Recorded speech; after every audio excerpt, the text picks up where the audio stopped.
Overhearing a shocking conversation between my husband, Mike, and his sister, Mill, shattered my world. They were discussing the idea of giving one of our twin children to her as a birthday gift, as she struggled with infertility. This heart-wrenching plan pushed me to make a drastic decision to protect my babies. I immediately ghosted Mike, filed for divorce, and relocated to a different city to ensure the safety and well-being of my children. I am a 28-year-old woman, and Mike is 30. Our relationship had been loving and supportive for nearly 6 years. We first met when I joined my job, and from the beginning, Mike was incredibly helpful to me. He had more experience and was always willing to guide me. Mike was aware of my difficult upbringing. My parents struggled with drug addiction and were often absent in my life. I had to hustle and take on various odd jobs just to get by. When I went to college, I made the brave choice to cut ties with my parents and create a better life for myself. They sometimes reached out when they needed money, which led me to change my phone number and address multiple times to keep my distance. During my time working with Mike, he was nothing short of a blessing in my life. I vividly remember an instance when I wore a shirt to the office that had 2 tiny holes I hadn't noticed. Mike kindly bought me a new shirt, ensuring that my coworkers wouldn't see the imperfections. He went out of his way to pick me up from my home, which was over an hour from his, so I wouldn't have to walk long distances to catch a bus, especially in bad weather. Sometimes I skipped lunch, not just to save money, but because growing up, I often didn't have enough to eat. Mike would always bring me lunch and insist we eat together so I could stay nourished. Our love grew deeper over time, but one significant challenge was Mike's family. He came from an incredibly wealthy background, a lifestyle filled with luxury cars, vacation homes, and summer cruises. He and his sister attended private schools with no financial worries. Mike's father often questioned why he even had a job, given their wealth, but Mike was determined to find purpose in his work. When Mike introduced me to his family, he warned me that they might be cold and unwelcoming at first but would eventually warm up to me. I approached my first meeting with them carefully, dressed in my best attire and presenting myself respectfully. His father greeted me with politeness, but his mother didn't offer a handshake. Kayla, his sister, looked me up and down while smirking, making me feel out of place and humiliated. Despite their unkindness, I tried my best to engage with them, showing interest in their lives and praising their interests. Throughout the evening, I complimented his mother's cooking and admired his father's taste in decor and art. However, every time I offered a nice comment about the artwork, his mother would scoff and make hurtful remarks, suggesting that someone like me couldn't possibly understand art. Growing up poor doesn't mean I lacked appreciation for beauty, and her comments cut deep. Mike often squeezed my hand, silently urging me to keep my composure. When it was time for dinner, his mother insisted I sit away from Mike, wanting to keep him close to her and Kayla. I ended up sitting next to Phil, Mike's father, who was more open-minded and polite. We had a pleasant conversation that evening, while Mike's mother and Kayla continued to ignore me. They were engrossed in discussions with Mike, with Kayla even bringing up one of his ex-girlfriends, showing Mike pictures of her looking stunning in a bikini. The scene was painful, highlighting the ongoing discomfort of being part of a family that made me feel so unwelcome. Mike's sister started showing him pictures of a girl in bikinis from their recent trip, which made Mike visibly uncomfortable. He told Kayla to stop, but she laughed at him, playfully teasing him that he could always reach out to his ex-girlfriend if he wanted to, claiming that she still had feelings for him. As I listened to their banter, I felt increasingly uneasy. Phil, who seemed to notice my discomfort, intervened and asked Kayla to stop talking as well. However, his request was met with resistance from Mike's mother, who appeared offended by Phil's interference. The tension in the family dynamic heightened my discomfort, and when Mike excused himself from the table and invited me to join him in showing his childhood room, I felt relieved to escape the awkward situation. After leaving the dining room and ascending the stairs to his room, Mike expressed his apologies regarding his sister's behavior. He shared that she had always been this way, even during their childhood, often pushing him to consider dating her friends and insisting that he should marry someone she found acceptable. I could sense his genuine remorse, so I decided to let it go and suggested that it would be best for us to leave. Mike agreed with me. Later, as we were preparing to say our goodbyes, Mike's father called me aside. His expression turned soft as he admitted that he had initially been skeptical about me. However, he said that my sincerity and efforts to connect had changed his mind. He apologized for his coldness and reassured me that I was welcome in their home anytime. He advised me not to take Kayla's and Mike's mother's words to heart and mentioned how happy he was that Mike found someone like me. Hearing those kind words gave me a sense of relief. From that moment on, I realized how much effort I would need to invest to impress Mike's family if I ever wanted to be fully accepted by them. However, as my relationship with Mike progressed, his mother and sister continued to try to dissuade him from dating me. I remember one particular birthday when Mike and I planned a long drive to the beach for a romantic picnic, which I was eagerly anticipating. On the morning of my birthday, Kayla called Mike, insisting that she needed to see him urgently because something had happened. I suggested to Mike that he should go and check on her, believing her concern was genuine. However, it soon became clear that she had called him as a prank, creating a false sense of urgency just to keep him from spending the day with me. When Mike refused to stay with her, stating that he wanted to celebrate my birthday, Kayla angrily told him that her call was meant to give him an excuse to avoid me. This infuriated Mike, and he stopped speaking to her for months as a result. During that time, Kayla sent me angry texts, calling me names and claiming she wanted to harm me because she believed I was coming between her and her brother. I showed these messages to Mike, which only fueled his anger towards her. Eventually, it was Christmas when Mike agreed to forgive Kayla after their mother intervened in the situation. However, Kayla never apologized to me for her harassment. Kayla later got married young to her boyfriend Joe, but she refused to invite me to the wedding, telling Mike he could come alone to meet her friends.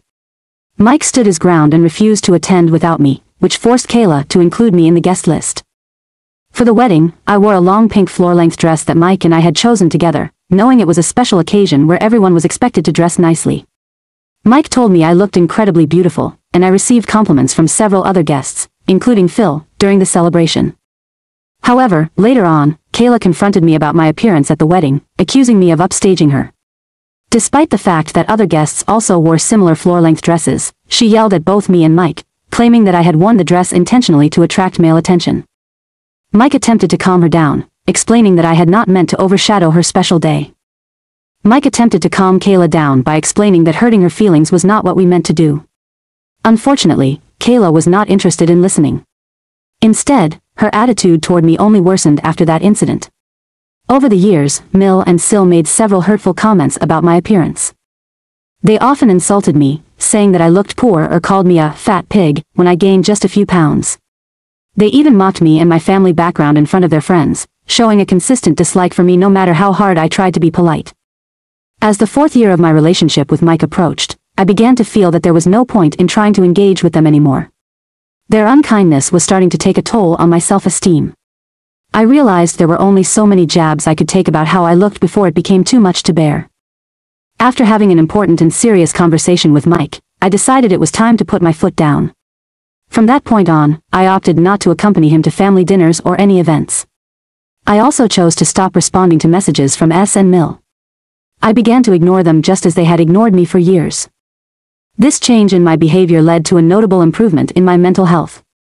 Mike was supportive of my choice, although Mill criticized him for allowing me to skip family visits. She even claimed I was not worthy of marrying him. However, despite his family's opinions, Mike proposed to me last year. The proposal was a beautiful moment filled with joy and love. He had planned everything meticulously and looked nervous when he finally popped the question. There was no doubt in my mind when I said yes to him. When Mike later shared the news with his family, his father congratulated us warmly, but his mother was less enthusiastic. She expressed her hope that he had truly thought this through, implying that he might regret his decision later. Mike responded by urging her to stop being rude since she was on speakerphone. Eventually, she begrudgingly congratulated me, perhaps realizing she had to accept my presence in her son's life. Kayla's reaction was much more intense. She told Mike he needed to break up with me, insisting that people like me would only drain his finances.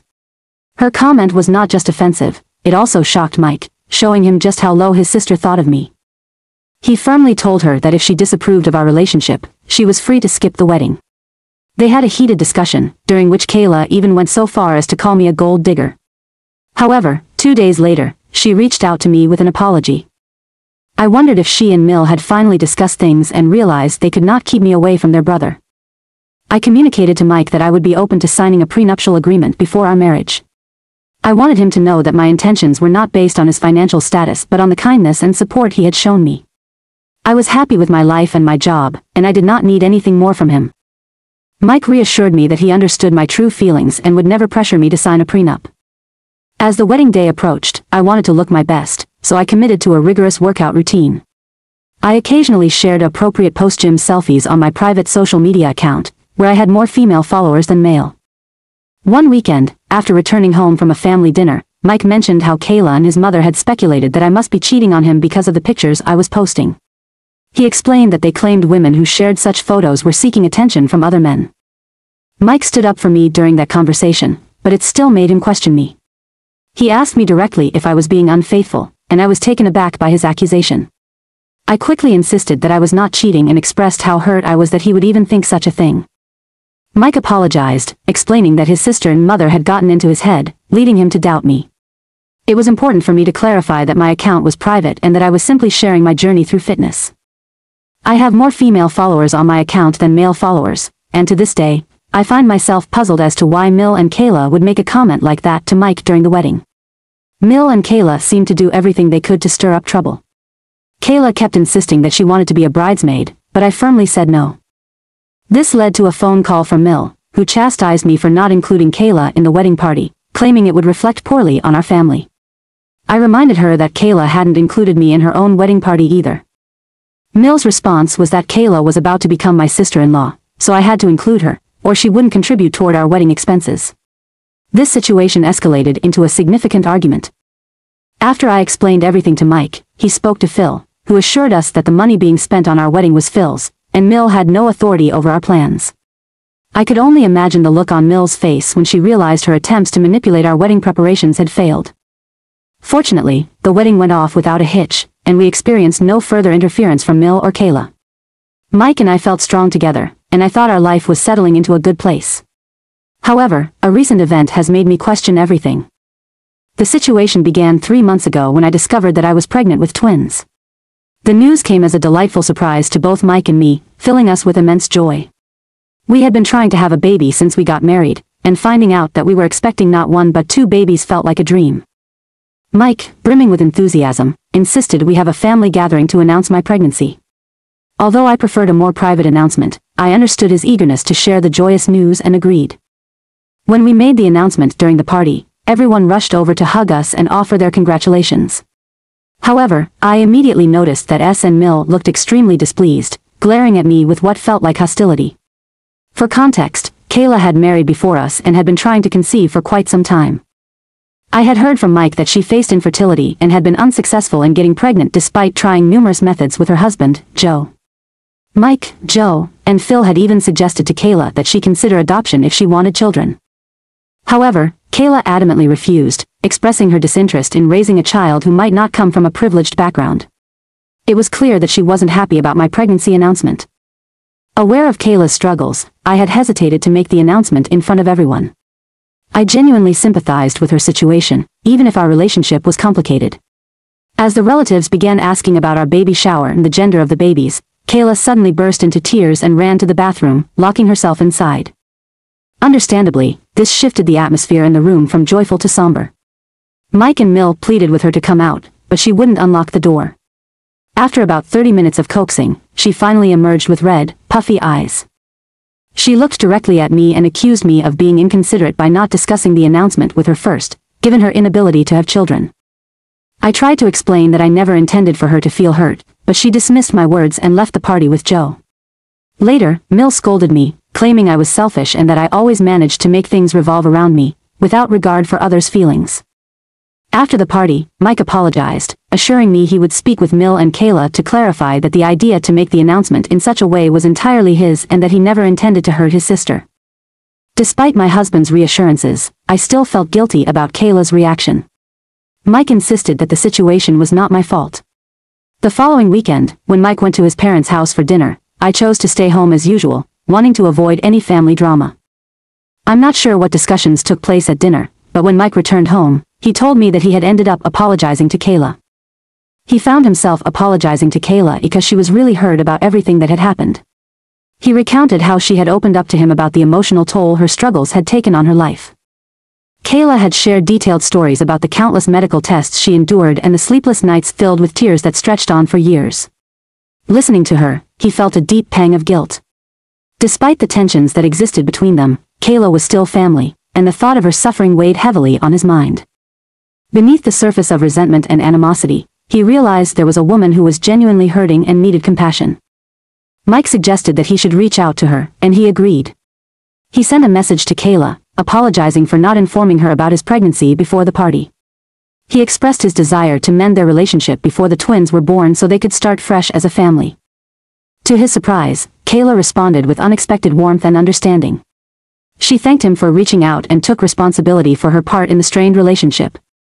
She conveyed her genuine happiness for his pregnancy and reassured him that she wanted nothing more than to repair their relationship and be supportive during this special time.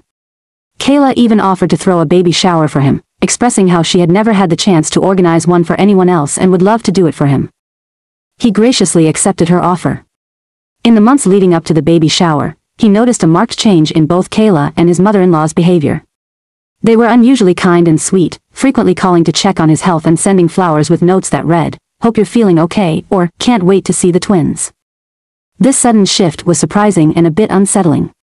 Up until that point, their relationship had been far from good, yet now they were showering him with affection. He tried to dismiss the unease that accompanied their behavior, thinking perhaps they were genuinely trying to make amends before the twins arrived. Little did he know, there might be something more to their newfound kindness. Despite his suspicions, he opted to stay optimistic, hoping that perhaps they were turning over a new leaf as a family. Mike continued to visit his family for dinner every weekend, and everything seemed fine on the surface. On the day of the baby shower, he was amazed to see that Kayla had actually listened to his suggestions and incorporated them into the event planning. The shower was everything he had hoped for and more, with friends and family coming together to celebrate the anticipated arrival of the twins. Unlike typical baby showers, the men of the family were also invited. Phil brought multiple gifts for the twins, and the atmosphere was lighthearted as everyone enjoyed playing baby shower games throughout the afternoon. Kayla was polite, engaging warmly with guests and ensuring that things ran smoothly. In the middle of one of the games, he excused himself to go to the restroom. After finishing, he was just coming out when he overheard Mike and his mother-in-law arguing in hushed tones in the hallway. Curiosity got the better of him, and he paused to listen closely. At first, he thought it was innocent chatter about baby names or nursery decor, but as he listened more intently, his heart began to sink. He heard Kayla asking Mike if he had had a conversation with him yet about their plan concerning the twins. Mike quickly told her to lower her voice, worried someone might hear them, but his mother-in-law insisted that the time was drawing near and that he needed to be honest with him. Mike replied that he was working on it, admitting it was not an easy conversation to have. She insisted that they needed to discuss everything before the twins were born, or they wouldn't be able to give one of the twins to Kayla in time for her 27th birthday. She reminded him that he had already agreed to her demands and that escape was not an option. He had already agreed to the demands made by his mother, and there seemed to be no way out for him. She had been longing for a child for months. As I stood there, my eyes widened in shock while I tried to process the bits of conversation I had just overheard. My heart raced with a mix of disbelief and growing dread as the full weight of their discussion hit me. It felt like being struck hard in the chest. They were talking about giving away one of our twins to my sister-in-law as a birthday gift. I could hardly believe what I was hearing. It felt like a punch to the gut. Frozen in place, I listened as they continued planning this outrageous act, treating it as if it were the most normal thing in the world. My mind swirled with a whirlwind of thoughts and emotions, anger, hurt, sadness, but above all, I felt a deep sense of betrayal. I had always thought my husband, Mil, and SIL were genuinely happy about our pregnancy and the arrival of our twins. Now, I realized their happiness stemmed not from excitement about our growing family but from this twisted scheme to give away one of our babies. In that instant, I felt like I didn't even know my husband anymore. How could he betray me like this? How could he even entertain the idea of giving away our child? Our babies were not mere gifts to be exchanged. They are our children, our flesh and blood. I waited patiently for them to wrap up their conversation, not wanting to reveal myself by interrupting. When they finally finished, I slowly walked out of the washroom, my body trembling from a mix of fear and anger. I knew I had to maintain my composure in front of others, especially since it was a baby shower. Since that moment, I had been racking my brain, trying to formulate a plan to escape this toxic situation.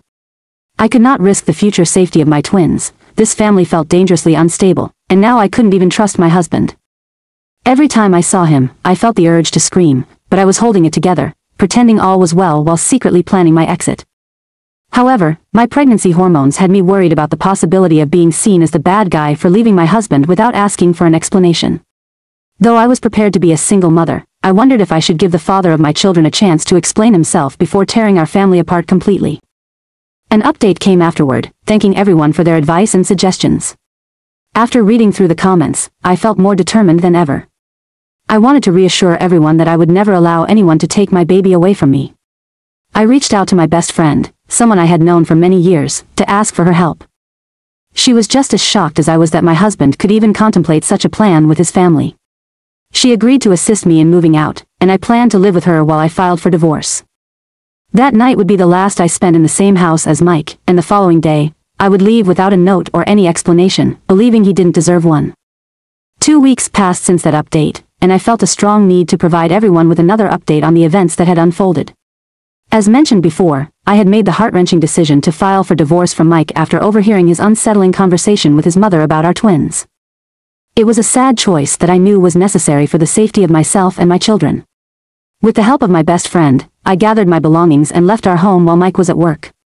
Walking out of the door was an emotional and difficult moment. I never imagined that I would reach a point where I had to leave my husband. Still, I knew I needed to prioritize the safety and well-being of myself and my unborn twins. Since then, I have officially filed for divorce. Mike has attempted to reach out several times, but I have kept my phone line open, wanting to remain civil until the divorce is finalized. He has no idea I overheard him discussing the plan with his mother, and he has bombarded me with text messages accusing me of betrayal and claiming his family was right about me all along. I have chosen not to respond, knowing that no matter what I say, he and his family would likely try to gaslight and manipulate me. For now, they can believe whatever they want because I know the truth will come out when the divorce proceedings begin. During the divorce proceedings, I firmly believe that the truth will eventually come to light. In light of the situation, I have made the difficult decision to block Phil and Mill from my life, despite feeling a pang of guilt about not answering Phil's calls.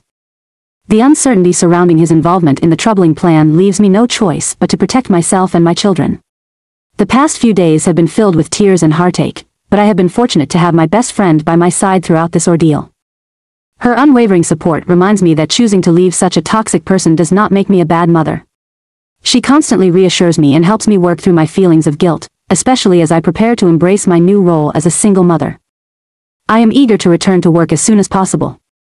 My best friend, who works from home, has graciously agreed to babysit my twins while I re-enter the workforce. However, I am committed to compensating her for her time and effort, recognizing that taking care of twins is no easy task.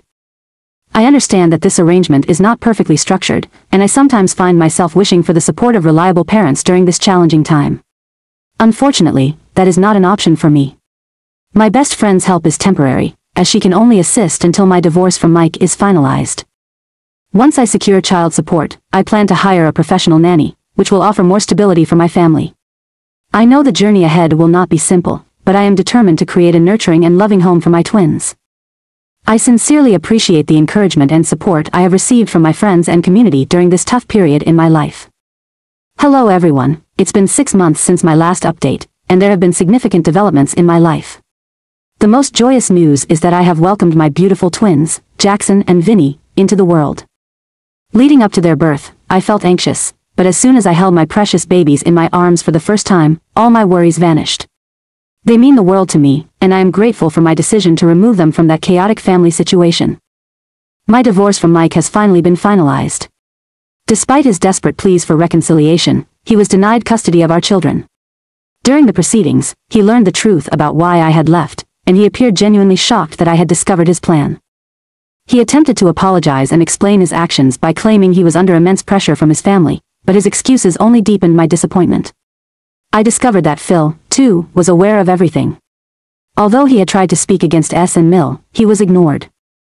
The realization that I was surrounded by such a toxic family has solidified my sense of relief since the divorce. I did not ask for any alimony, but Mike has agreed to provide generous child support.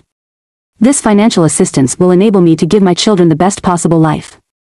S and Mill attempted to contact me, even showing up during the divorce proceedings to angrily accuse me of depriving them of my twins. They insisted that they could have provided everything for my children and labeled me a bad mother for being selfish. Their emotional outburst resulted in them being restrained by court guards, and I took comfort in knowing their behavior had backfired, allowing me to file a restraining order against them. Since the divorce, Mike has tried to reach out to me, pleading for an opportunity to talk and mend our relationship. However, I cannot trust him again, especially when it comes to my children. With the invaluable support of my best friend and a caring network of friends and family, I have navigated the challenges of single parenthood over these past few months. Recently, I have made the decision to move out of the city entirely. This choice is driven by my desire to create a fresh start for myself and my children, far removed from the negativity and manipulation of Mike's family. I understand that as long as I remain in the same city, there is a possibility that they may try to contact my twins, and I want to prevent that at all costs. Now that I have full custody of my twins, I feel empowered to build a new life for us wherever I choose. Moving forward, my focus will be on my well-being and that of my children, and I intend to seize this opportunity to cultivate a safe and loving environment. As I embark upon this new chapter, I will not be providing further updates.